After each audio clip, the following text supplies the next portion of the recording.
Hello students, कैसे हैं आप सब? Hope you all are doing good. आज मैं आपको पढ़ाने आया हूं part B of business studies, that is business finance and marketing.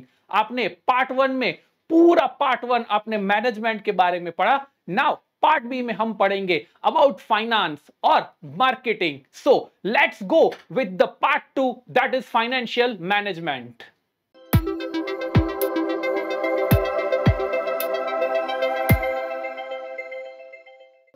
चलिए शुरू करते हैं। We will start with an introduction. सबसे पहले किसी भी चैप्टर को स्टार्ट करने से पहले उसका इंट्रोडक्शन देखना बहुत ही जरूरी है। नाउ सी, फर्स्ट पॉइंट जो आपकी स्क्रीन पे दिख रहा है, that is finance is considered as an backbone of business. जैसे हमारे बॉडी में रीढ़ की हड्डी होती है, उसके बिना हमारा बॉडी काम नहीं कर सकता, वैसे ही बिजनेस में finance is an important element जिसके बिना कोई भी बिजनेस काम नहीं कर सकता। सो फाइनेंस, इसीलिए हमें ये चैप्टर में पूरा इंपॉर्टेंस देखना है about finance. Now see, every business enterprise, अगर वो छोटा बिजनेस है या बड़ा बिजनेस है, अगर कोई छोटा सा टी का स्टॉल भी लगाता है या कोई बड़ा बिजनेस मैन्युफैक्चरिंग का काम करता है, उसको अपने ऑपरेशन के लिए, डे टू डे एक्टिविटी के लिए there is an requirement of finance. Finance के बिना वो एक दिन भी सर्वाइव नहीं कर पाएगा। सो आपको याद क्या रखना है? योर बिजनेस इज स्मॉल और योर बिजनेस इज बिग। अगर आप छोटे बिजनेस में काम कर रहे हो या आप लार्ज स्केल पे काम कर रहे हो, there is an requirement of finance. Now third point, आपको माइंड में ये क्वेश्चन आ रहा होगा कि सर चिल्ला चिल्ला के फाइनेंस के बारे में इतना क्यों इंपॉर्टेंस दे रहे हैं? तो अगर आप देखोगे, importance of finance is increasing this days. क्यों?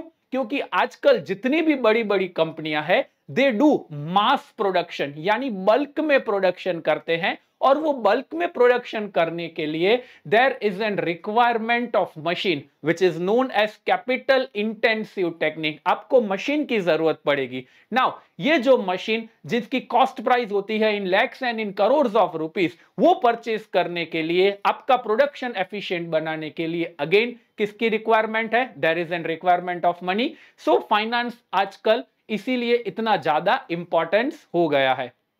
Now see, success of every business, अगर आपका बिजनेस छोटा है या बड़ा है हमने आगे देखा, लेकिन success of every business depends on आप अपने फाइनेंस को कैसे मैनेज करते हो। अगर आपके पास फाइनेंस बहुत सारा है, लेकिन अगर आपके पास वो फाइनेंस को मैनेज करने वाला कोई नहीं है, तो आपका बिजनेस सक्सेसफुल नहीं हो सकता। सो फाइनेंस के साथ there is an requirement of management. So this is an brief introduction of this chapter. Now moving further, what is the meaning of business finance? हमने फाइनेंस का मतलब तो देखा, लेकिन जब उसको बिजनेस के साथ हम ज्वाइंट करेंगे तो बिजनेस फाइनेंस का मीनिंग क्या होता है? तो business finance means money required to carry out the business activities. जितने भी हमारी बिजनेस एक्टिविटीज है उसको सक्सेसफुली चलाने के लिए there is an requirement of business finance. Now दिमाग में ये क्वेश्चन आता है, सर ऐसी कौन कौन सी एक्टिविटीज है जिसको करने के लिए there is an requirement of finance? Number one, to start and establish a business.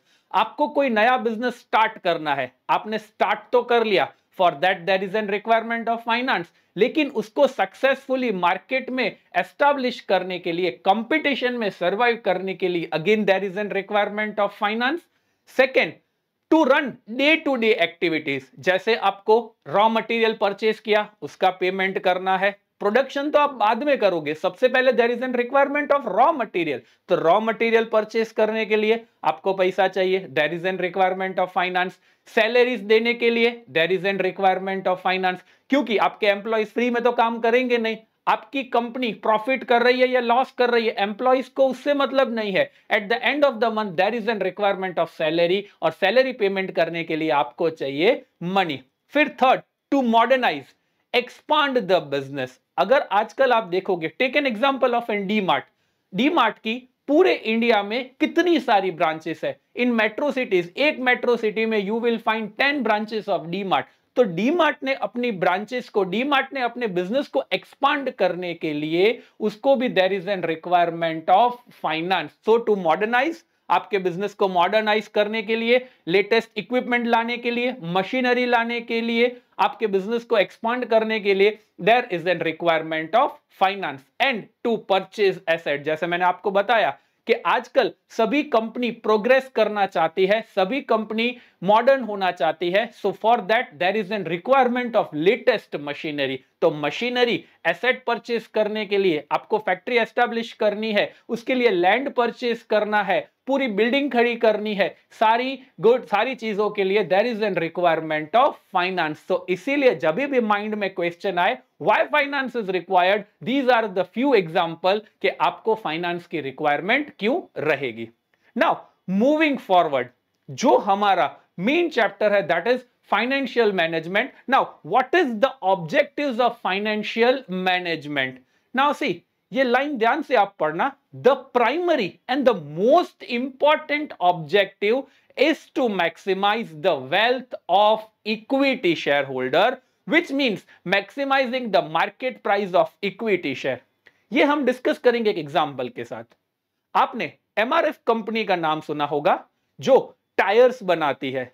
In 1990 the price of one share was 11 rupees. आप गूगल पे सर्च कर सकते हो, the price of one share was 11 rupees only. Now in 2024 एक share की price है 1,40,000, यानी जो शेयर 10 रुपए में मिल रहा था 1990 में, आज मिल रहा है 1,40,000। Now see the progress of the company. जितनी कंपनी प्रोग्रेस करती है उसकी शेयर प्राइस भी इंक्रीज होती है। तो जब भी कोई कंपनी जब प्लान करती है अबाउट फाइनेंशियल मैनेजमेंट, तो उसका मोस्ट इंपॉर्टेंट फंक्शन होगा कि जो भी हमारे इक्विटी शेयर होल्डर्स है, जिन्होंने हमारे कंपनी के शेयर्स परचेस करके रखे हैं, उनको क्या करना है, मैक्सिमम से मैक्सिमम बेनिफिट देना है ताकि उनका हमारी कंपनी में इंटरेस्ट बना रहे। अगर इक्विटी शेयर्स के प्राइस ऊपर नहीं जाएंगे तो they would not be interested in purchasing the shares of our company. So सबसे primary and most important objective is to maximise the shareholders wealth, and the second objective is to give higher and higher dividend। देखो, जब भी कोई हमारी company में invest करता है तो वो इन्वेस्ट क्यों करता है, he is interested in profit। अगर आपको प्रॉफिट नहीं होगा तो उसके इन्वेस्टमेंट का कोई मीनिंग नहीं है। तो जब भी आप प्रॉफिट करते हो तो प्रॉफिट में से थोड़ा सा पार्ट आपको देना है, डिस्ट्रीब्यूट करना है to the equity share holders. So equity share holder हमेशा क्या डिजायर करता है माइंड में कि मुझे ज्यादा से ज्यादा डिविडेंड मिले। जितना ज्यादा आप उनको डिविडेंड दोगे उतना आपकी कंपनी की रेप्यूटेशन इंक्रीज होगी। तो अगर आपसे कोई पूछता है what is the objectives of financial management, तो number 1 is maximise the wealth of equity share holder and number 2 is to give them higher and higher dividend। चलो, moving further, the main part of this chapter is financial decision। Now see, कोई भी business में there is an manager जिसकी responsibility होती है to take the financial decision, जिससे organisation को, जिससे कंपनी को, जिससे बिजनेस को ज्यादा से ज्यादा प्रॉफिट हो। See, decision regarding the financial matter, यहां पे the importance is financial matter of an business, जो हमने आगे देखा, to maximize the shareholder wealth। लेकिन आप शेयर होल्डर के वेल्थ को इंक्रीज कैसे करोगे, तो you have to make the good decision. Now see, financial decision making can be divided into 3 categories. 3 category में हमने इसको डिवाइड किया है। Number 1, investment decision। Now what is the meaning of investment decision? Deciding investment of fund, long term या short term, आपके पास जो पैसा है उसको आप इन्वेस्ट कहां करोगे, whether you want to go for long term या आपको शॉर्ट टर्म के लिए जाना है। Second is financing decision. Financing decision का मतलब होगा deciding the sources of finance. आप पैसा लाओगे कहां से, आप मनी को प्रोक्योर कहां से करोगे, या आप डेट में जाओगे या आप इक्विटी में जाओगे, वो हम आगे डिस्कस करेंगे। जनरली वी हैव 2 ऑप्शंस, या हम इक्विटी भी इश्यू कर सकते हैं या हम डिबेंचर्स भी इश्यू कर सकते हैं। And the third option is dividend decision. Dividend decision का मतलब होगा deciding the amount of profit to be paid as dividend. जैसे मैंने आपको बताया, कंपनी के पास दो ऑप्शन है कि जो भी उसे प्रॉफिट होता है या तो वो खुद के पास ही रिटेन करे या तो वो शेयर होल्डर्स को डिस्ट्रीब्यूट कर सकती है। तो वो भी कंपनी को डिसीजन लेना है कि सारा प्रॉफिट खुद ही रिटेन करेगी या वो शेयर होल्डर्स को डिस्ट्रीब्यूट करेगी, या अगर डिस्ट्रीब्यूट करना है तो कितने रेशियो में डिस्ट्रीब्यूट करेगी। There should be balance created. So financial decision तीन पार्ट में डिवाइड है। Number 1 is investment decision, number 2 is financial decision and number 3 is dividend decision. ये तीन डिसीजन पे हमारा पूरा चैप्टर बेस है। So we will move to the first point, that is investment decision. Now देखो, firm के पास जो रिसोर्सेस है, बिजनेस के पास रिसोर्सेस है, resources are very scarce and very limited. वही लिमिटेड रिसोर्सेस से हमें अपॉर्चुनिटी क्रिएट करनी है in comparison to requirement, so that it can invest in a manner which can generate the highest possible return for investor। जितने भी resources है आपको invest करने हैं इन द वे जिससे आप क्या कर सको, हाईएस्ट पॉसिबल रिटर्न जनरेट कर सको इन्वेस्टर्स के लिए। क्योंकि अगर इन्वेस्टर्स के लिए जितना आप ज्यादा रिटर्न जनरेट करोगे, दे वुड बी हैप्पी, और अगर इन्वेस्टर हैप्पी है तो आपके लिए उससे अच्छी कोई बात नहीं हो सकती। नाउ सी, इन्वेस्टमेंट डिसीजन जब हम माइंड में लाते हैं तो it is concerned with an investment of firms fund in different asset. आपको असेट में पैसा इन्वेस्ट करना है ताकि आप कुछ रिटर्न जनरेट कर सको। नाउ द क्वेश्चन इज, कौन सी असेट में हमें इन्वेस्टमेंट करना है? So for the answer for that is, investment decision can be categorise in the following way. Number 1, capital budgeting, और सिंपल लैंग्वेज में लॉन्ग टर्म इन्वेस्टमेंट डिसीजन। ऐसा डिसीजन जो आपको लेना है to invest in an long term, long term में आपको उसमें से रिटर्न जनरेट होगा। And the second would be working capital, या सिंपल लैंग्वेज में शॉर्ट टर्म इन्वेस्टमेंट डिसीजन। या तो आप पैसा इन्वेस्ट करो फॉर द लॉन्ग टर्म, ठीक है, अगर आपका विजन क्लियर है तो you can go for long term. अगर आपको रिटर्न चाहिए शॉर्ट टर्म में तो आपके पास वो भी ऑप्शन है, either to invest in an working capital और शॉर्ट टर्म इन्वेस्टमेंट डिसीजन। चलो, we will start with capital budget और long term investment decision. Now see, long term investment decision यानी आपको माइंड में याद रखना है इन्वेस्टमेंट इन फिक्स असेट, और फिक्स असेट में जब भी आप इन्वेस्टमेंट करोगे it would be for the long term only.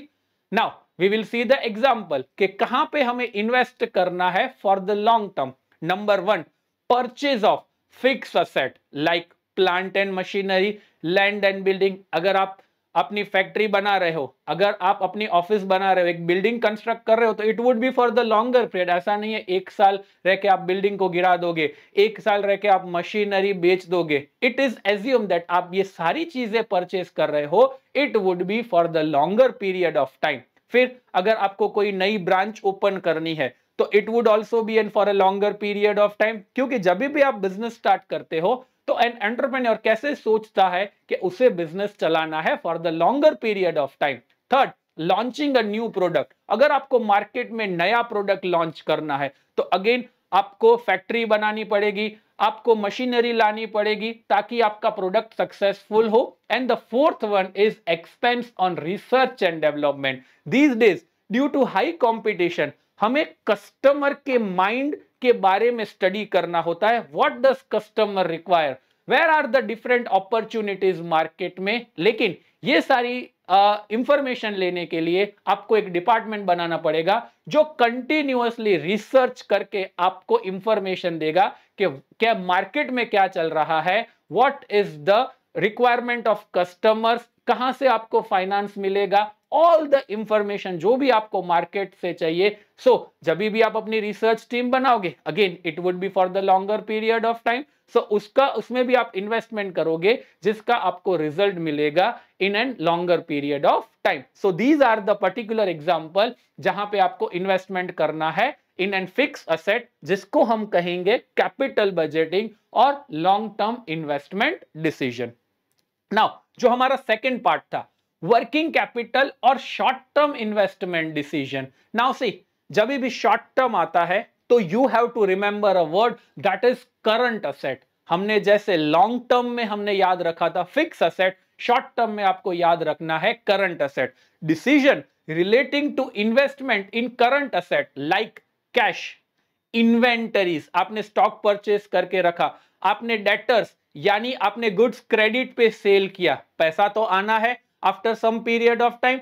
So all the decision relating to investment in current asset are the part of working capital. This decision affect the day-to-day working of an enterprise. आपके enterprise में जो day-to-day working होती है, जैसे cash की requirement, it is for day-to-day, inventory की requirement, it is for day-to-day, debtors आपके business में रोजाना आते रहेंगे। तो इसीलिए day-to-day activity को successfully चलाने के लिए there is a requirement for short-term investment और working capital. Now see, यहां पे आपको 3 वर्ड दिए हुए हैं, efficient cash management, inventory management and receivable management. सबसे पहले जो आपके पास कैश है, अगर आप कैश को ठीक से नहीं यूटिलाइज करोगे तो it would be in when, सारी चीजें बेकार हो जाएगी। फिर इन्वेंटरी, स्टॉक को ठीक से मैनेज नहीं करोगे तो भी आप सरवाइव नहीं कर पाओगे। और जो आपके रिसीवेबल यानी जो आपको पैसे मिलने हैं वो भी आपके टाइम टू टाइम अपडेट होने चाहिए। अगर ये 3 चीज आपकी टाइम टू टाइम अपडेट हो गई तो you would be having a sound working capital management. और अगर आप देखोगे किसी भी बिजनेस की सक्सेस के लिए working capital plays an important role, इसीलिए यहां पे लिखा हुआ है डे टू डे वर्किंग। अगर आपकी डे टू डे वर्किंग ठीक होगी तो आपका बिजनेस का विजन क्लियर हो जाएगा and it can survive for a longer period of time. So इसमें हमें याद रखना है long term investment decision that is fix asset and short term investment decision that is working capital. So ये आपका part 1 था of financial management. Now in the next video we will continue with the part 2 of financial management. Thank you for watching.